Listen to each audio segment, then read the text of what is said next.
guys, welcome back. So maths isn't just about being good at maths, okay? It's about spotting patterns, training your brain, and knowing how to play the game. This is based on past mistakes, how I improved, and how I turned them into full marks. My first point is to target your weak topics. Most people revise what they already like. Don't do that. Make a list of the topics that scare you, be it simultaneous equations, surds, circle theorems, and focus 80% of your revision time on it. So when I was in year 11, my maths teacher, God bless her, she would, after an exam, after a step, we call it a step, she would make us all a rag sheet. Based on each question, question 1, if you got full marks for question 1, that would be a green. And she would go online, find the topic for that question and tell you, and that would help us to know what topic we were struggling on. If that is not the case for you, I would say maybe try to ask your teacher to do a similar thing, and if they can't do that, my advice would be for you to use a blur sheet, especially as if you don't have much time to create a rag sheet by yourself from scratch. Use a blur sheet, which is you taking a topic and trying to explain in words how the formula works. So try to explain. This is almost like the Feynman technique, okay? Teaching it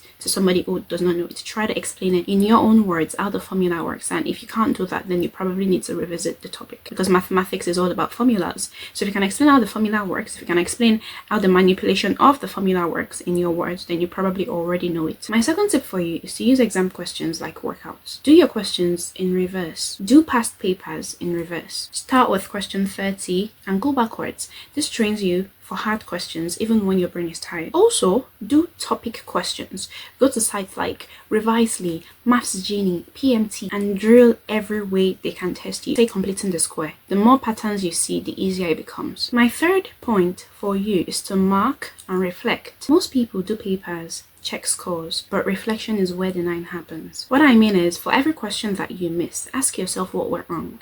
Did you misread the question? Did you forget the method? Then try to understand what exactly went wrong, and after that, do the question again a few days later. The mindset you should be going into this with is, you're not done until you can get it right without help. My fourth point is to know your calculator. Yes, I know it sounds basic, but most people don't know how to use their calculator well. Learn the fraction button, the AND button. I know this sounds so simple, but a lot of people limit themselves because they can't use their calculator well. Try to understand how to input standard form into your calculator, how to input your surds correctly. Your calculator is your best friend in papers 2 and 3. Use it well. You don't need to be a maths genius. You just need to have a system that works. Thank you so much for watching, and the next video is how to get a 7+ in science without losing your mind.